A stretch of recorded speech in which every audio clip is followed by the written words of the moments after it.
અને લોકોનો અદ્ભુત પ્રેમ મળવા લાગ્યો. અમેરિકા, USA, કેનેડા, ઓમાન, આ બધા કન્ટ્રીમાંથી એટલો લોકોનો પ્રેમ મળવા લાગ્યો કે કેમ કે મારા ગોધરામાં હું અત્યારે મારા 25 કારીગરો રાખવા છતાં હું પહોંચી નથી વળતો. જો આજના ડિજિટલ યુગમાં સોશિયલ મીડિયાનો સાચી દિશામાં સદુપયોગ થાય તો ગામડાના એક સામાન્ય પરિવારની જિંદગી કેવી રીતે બદલી શકે અને અંતરિયાળ ખૂણામાં છુપાયેલું એક હુનર કેવી રીતે વૈશ્વિક મંચ પર આવી શકે તેનો આ જીવતો જાગતો પુરાવો છે.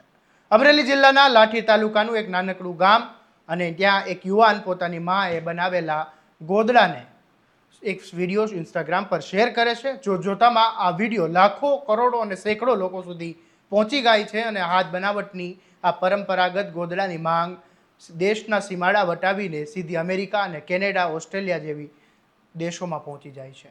માત્ર 6 મહિના પહેલા શરૂ થયેલો આ નાનકડો વિચાર આજે ગામની 25 જેટલી મહિલાઓને ઘર બેઠા સન્માનજનક રોજીરોટી પૂરી પાડે છે. સફળતા માટે કોઈ મોટી ડિગ્રી, મોટા શહેરોની જરૂર નથી હોતી. બસ હાથમાં હુનર અને મનમાં લગન હોય તો તમે ગમે ત્યાં સુધી પહોંચી શકો છો. આવો જોઈએ અમરેલીના તાજપર ગામની આ ગૌરવશાળી અને પ્રેરણાદાયી સફર. નમસ્કાર, હું છું આસિફ કાદરી અને સ્વમાન સાથે તમારું સ્વાગત છે. અમરેલી જિલ્લાના લાઠી તાલુકાનું માત્ર 1200 લોકોની વસ્તી ધરાવતું અંતરિયાળ તાજપર ગામમાં રહેતા 55 વર્ષીય હંસાબેન રાઠોડ, જેમણે માત્ર ધોરણ 2 સુધી જ અભ્યાસ કર્યો છે અને 25 વીઘા જમીનમાં ખેતી કામ સંભાળવાની સાથે તેમણે પોતાના પરંપરાગત હુનર થકી દેશમાં ગોદડા બનાવવાની શરૂઆત કરી. સૌપ્રથમ ગોદડું સુરતમાં વેચાયું અને ત્યારબાદ તેમની ગુણવત્તાના વખાણ થવા લાગ્યા. માતાના કૌશલ્યને જોઈને દીકરા સંજયે સોશિયલ મીડિયા પર વિડીયો મૂકતા જ દેશ વિદેશમાંથી ઓર્ડરનો વરસાદ થવા લાગ્યો. આજે અમેરિકા, ઓસ્ટ્રેલિયા, કેનેડા સહિતના દેશોમાં 600થી વધુ ગોદડા પહોંચી ચૂક્યા છે. ત્યારે આ મામલે આપણે આગળ વાત કરીએ પહેલા હંસાબેનને સાંભળી લો. અને અમે આ બધા વિડીયા ઉતારતા, મારા સંજયે કીધું કે મમ્મી આપણે વિડીયા ઉતારવા છે, મેં ઉતારીને હું તને સાથ સહકાર આપીશ. તો અમે આ ગોદડા શરૂ કર્યા, કારણ કે મારે એક પિયરમાંથી ગોદડું આવ્યું હતું. એ ગોદડાનો મેં વિડીયો ઉતાર્યો તો મારો વિડીયો વાયરસ થઈ ગયો. એટલે એ ગોદડામાંથી મેં આગળ આ ગોદડા વધ્યા અને મારે ગોદડાનું કાપડ લાવવું, ધોળું કોટન, અને એની અંદર મટીરિયલ સારું નાખવું, દોરા સારા નાખવું, આપણે કાપડ રૂ સારું નાખી, એમ કરીને મારું ગોદડું બનાવવું. અને મારા ગુજરાતમાં ગોદડા જાય છે, બધી આપણા ભારતમાં જાય છે, અને મારા ગોદડા પાસે અમેરિકા વયા જાય છે, ઓસ્ટ્રેલિયા જાય છે, કેનેડા હોય તે વયા જાય છે. એ બધાનો મારે સાથ સહકારથી મને આ ગોદડા આગળ આવેલા છે. અને ભાવ મારે 1800 રૂપિયા ભાવ છે. આપણે મારા ગુજરાતમાં 1800 રૂપિયા ભાવ છે અને વિદેશ છે એ ભાવ મારા દીકરાને ખબર છે, મને બહુ ખ્યાલ નથી.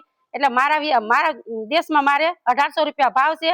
1100 રૂપિયાનું મારે ગોદડું બને છે અને મને 200 રૂપિયા મારે વધે છે ખાલી, કારણ કે હું બેનીને 300 રૂપિયા હું રોજગાર આપું છું.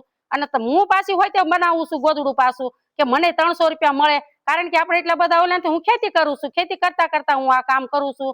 અને મારું ગામ નાનું ઉમતું છે. મારા ગામમાં કઈ જો આપણે થાંભલોય નથી, શું કહેવાય, મને એ કઈ ખબર પડતી નથી કે આપણે આ ટાવર અહીંયા જો અમારા ટાવરનો થાંભલો કઈ છે નહીં.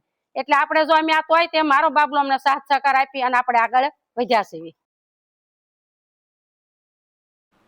એક ગોદડું તૈયાર કરવા માટે આશરે 5 મીટર ઉત્તમ કાપડ, 1.5 કિલો શુદ્ધ સુતરાઉ કોટન અને રૂ અને મજબૂત હાથની ટાંકાની સીવણ પ્રક્રિયા કરવામાં આવે છે. ડિઝાઇનથી લઈને રૂ ભરવા અને દોરાની મજબૂતી સુધીનું તમામ કામ ગામની મહિલાઓ જાતે જ કરે છે. આ વ્યવસાય શરૂ થવાની સાથે જ ગામની 20થી 25 જેટલી મહિલાઓએ પોતાના ઘરમાં જ રોજીરોટી મળી રહી છે.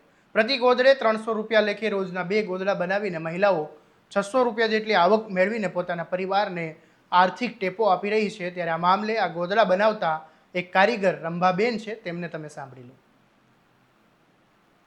એટલે અમને હંસાબેને આ ગોદડાનું કામ ચાલુ કર્યું છે. એટલે અમને એ મજૂરીથી ના આપે છે. અમે લગભગ 10-15 બેનું છીએ. અમને ઘરે આ મટીરિયલ પોગાડે અને અમે ગોદડું બનાવી અને બેનના ઘરે પહોંચાડવી છીએ. અમને આ બેને રોજગાર ખોલ્યું છે એટલે બધા બેનોને સરસ કામ થાય છે અને મજૂરી અમને ખૂજી જાય છે એમ. એટલે અમારે આ સરસ કામ ચાલુ છે. આખા દિવસમાં સવારે એક ગોદડું બનાવી, બપોર પછી એક ગોદડું બનાવી, એટલે આખા દિવસમાં અમારે 2 ગોદડા બની જાય છે. તો અમને 600 રૂપિયા મજૂરી મળી જાય છે. એટલે અમારું ગુજરાન ચાલુ છે.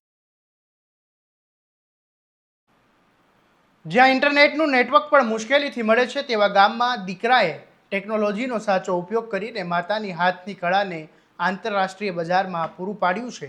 ગુજરાતમાં આ ગોદડું આશરે 1800 રૂપિયા અને અન્ય રાજ્યોમાં 2200 રૂપિયામાં વેચાય છે.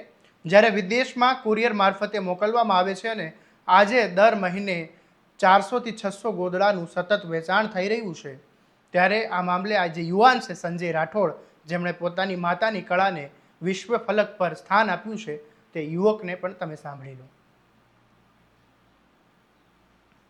અમારા ગામમાં ઇન્ટરનેટ કનેક્ટિવિટી ઘણા વર્ષોથી નથી અને બહુ ટ્રાય કરીએ છીએ છતાં પોસિબલ નથી. આવા ટેકનોલોજીના સમયમાં કનેક્ટિવિટી બહુ જરૂરી છે.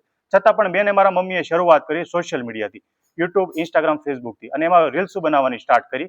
અને રીલ્સો બનાવવાની સાથે મને ને મારા મમ્મીને એવો વિચાર આવ્યો કે ગૃહ ઉદ્યોગ સ્ટાર્ટ કરીએ, જેમાં અમે સ્ટાર્ટ કર્યું ગોદડા, જે કે માર્કેટમાં અત્યારે કેમ એક યુનિક વસ્તુ છે અને ઘણા બધા માટે એક ટેલેન્ટેડ વસ્તુ છે. મમ્મીની અંદર કળા હતી તો એ કળાને પ્રદર્શન કરવા માટે, જાહેર કરવા માટે મેં એની રીલ્સ બનાવી અને એ રીલ્સ ઉપર મિલિયન્સમાં અને લાખોમાં વ્યૂઝ જોવા લાગ્યા અને લોકોનો અદ્ભુત પ્રેમ મળવા લાગ્યો. અમેરિકા, યુએસએ, કેનેડા, ઓમાન, આ બધા કન્ટ્રીમાંથી એટલો લોકોનો પ્રેમ મળવા લાગ્યો કે કેમ કે મારા ગોધરામાં હું અત્યારે મારા 25 કારીગરો રાખવા છતાં હું પહોંચી નથી વળતો.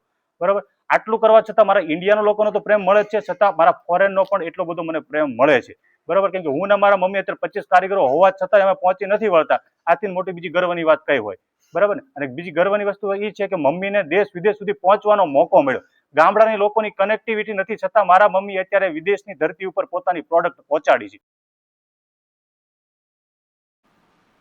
હાથોમાં સાચું હુનર હોય, મનમાં અડગ વિશ્વાસ હોય તો ગામડાની દેશી બનાવટ પણ 7 સમુદ્ર પાર પોતાનો ડંકો વગાડી શકે છે. તાજપર ગામમાં હંસાબેન અને તેમના પરિવારે સાબિત કરી દીધું કે પરંપરાગત ભારતીય કળા આજે પણ દુનિયામાં બેજોડ છે અને આત્મનિર્ભર ભારતનું સર્વશ્રેષ્ઠ ઉદાહરણ છે. આ મામલે તમે શું કહેશો? અમને કોમેન્ટમાં જરૂરથી જણાવજો. જો તમે આ વિડીયો ફેસબુક પર જોઈ રહ્યા છો તો ફેસબુકને ફોલો કરી દેજો. જો આ વિડીયો તમે યુટ્યુબ પર જોઈ રહ્યા છો તો સ્વમાનની ચેનલને સ્વમાનથી સબસ્ક્રાઇબ કરી દેજો. અને વોટ્સએપ પર જો આ લિંક તમને મળી છે તો આ લિંકને શેર કરવાનું ભૂલતા નહીં, કારણ કે આ મહિલાઓનો અવાજ બનવાના તમે પણ ભાગીદાર બનશો. નમસ્કાર.